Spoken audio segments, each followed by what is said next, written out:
യുദ്ധം കഴിഞ്ഞിരിക്കുന്നു. കുരുക്ഷേത്ര യുദ്ധം കഴിഞ്ഞിരിക്കുന്നു. പാണ്ഡവർ വിജയിച്ചിരിക്കുന്നു. യുധിഷ്ഠിരനാണ് രാജാവ്. യുധിഷ്ഠിരൻ രാജാവായപ്പോൾ ഒരുപാട് ഭരണപരിഷ്കാരങ്ങൾ അദ്ദേഹം കൊണ്ടുവന്നു. വളരെ സുതാര്യമായ ഒരു ഭരണം കാഴ്ചവെക്കണമെന്ന് യുധിഷ്ഠിരന് നിർബന്ധമുണ്ടായിരുന്നു. അതുകൊണ്ട് അദ്ദേഹം ധാരാളം പരിഷ്കാരങ്ങൾ കൊണ്ടുവന്ന അക്കൂട്ടത്തിൽ അദ്ദേഹം 2 മണികൾ സ്ഥാപിച്ചു. ഒരു മണി രാജ്യത്ത് സങ്കടം അനുഭവിക്കുന്നവർക്ക് വേണ്ടിയാണ്, ദുഃഖമുള്ളവർക്ക് വേണ്ടിയാണ്. മറ്റേ മണി സന്തോഷം അനുഭവിക്കുന്നവർക്ക് വേണ്ടി. ദുഃഖം അനുഭവിക്കുന്നവർക്ക് വന്ന് ഉച്ചയ്ക്ക് മുമ്പായി ഈ മണി മുഴക്കാം. ഈ മണി മുഴക്കിയാൽ ആ ദുഃഖിതൻ്റെ സങ്കടം എന്താണെന്നറിഞ്ഞ് അതിന് പരിഹാരം നിർദ്ദേശിച്ചിട്ട് മാത്രമേ യുധിഷ്ഠിരൻ അന്ന് ഉച്ചഭക്ഷണം കഴിക്കുകയുള്ളൂ.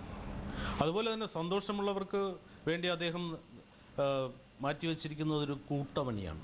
അവരോട് പറഞ്ഞിരിക്കുന്നത് കൂട്ടമണി അടിക്കാനാണ്. അപ്പോൾ യുധിഷ്ഠിരൻ്റെ ആ ഭരണവൈഭവം നോക്കണം.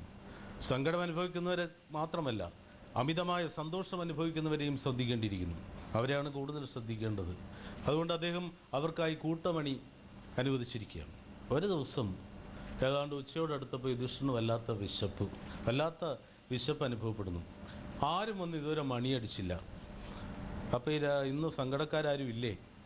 അല്ലാതെ വിശക്കുകയും ചെയ്യുന്നു. അദ്ദേഹം ഭൃത്യനെ വിളിച്ച് പറഞ്ഞു, ആ പരിസരത്ത് ആരെങ്കിലും സങ്കടക്കാരെങ്കിലും പരാതിക്കാരെങ്കിലും കറങ്ങി നിൽക്കുന്നുണ്ടോ എന്നൊന്ന് നോക്കിയിട്ട് വരാൻ പറഞ്ഞു.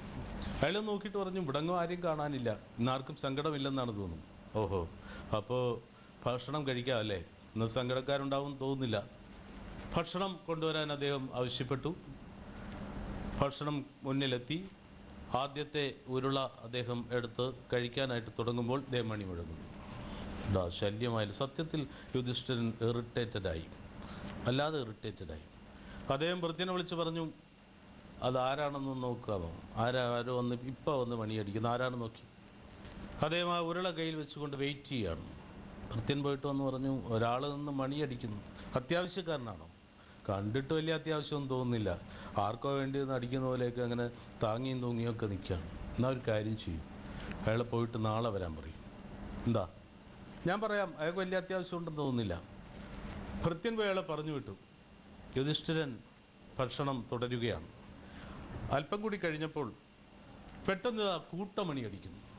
രണ്ടാമത്തെ മൂന്നാമത്തെ ഉരുള കയ്യിലെടുക്കുമ്പോൾ കൂട്ടമണി അടിക്കുന്നു.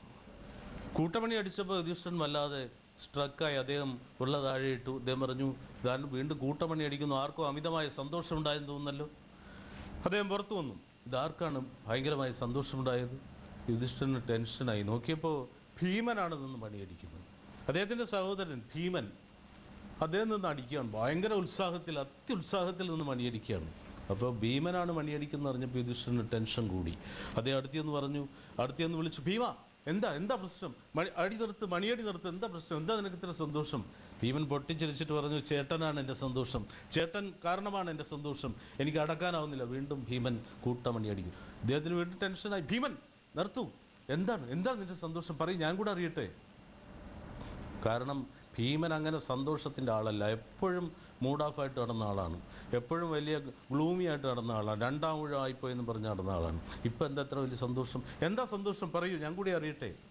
ഭീമൻ പറഞ്ഞു, ചേട്ടൻ നാളെ കൂടി ജീവിച്ചിരിക്കുമല്ലോ, ഒരു ദിവസം കൂടി ജീവിച്ചിരിക്കുമല്ലോ എന്നറിഞ്ഞപ്പോൾ എനിക്ക് അടക്കാനായില്ല. ആ സന്തോഷം ഞാൻ എൻ്റെ മനസ്സിൽ തിരതല്ലുകയാണ്. യുധിഷ്ഠിരനൊരു കാര്യം മനസ്സിലായി, ഭീമൻ തന്നെ കളിയാക്കിയതാണ്. അടുത്ത ദിവസം കൂടി താൻ ജീവിച്ചിരിക്കും എന്ന് തനിക്ക് ഉറപ്പുണ്ട് എന്ന് താൻ പ്രകടിപ്പിച്ചിരിക്കുന്നല്ലോ. മറ്റേ ആളിന് അടുത്ത ദിവസം വരാൻ പറഞ്ഞല്ലോ. അതിന് യാതൊരു ഉറപ്പുമില്ലാത്ത സ്ഥിതിക്ക് ഇദ്ദേഹം ചെയ്തത് വിഡ്ഢിത്തമായി പോയി. അത് സൂചിപ്പിക്കുകയാണ്, ഭംഗ്യന്തരേണ സൂചിപ്പിക്കുകയാണ് ഭീമൻ.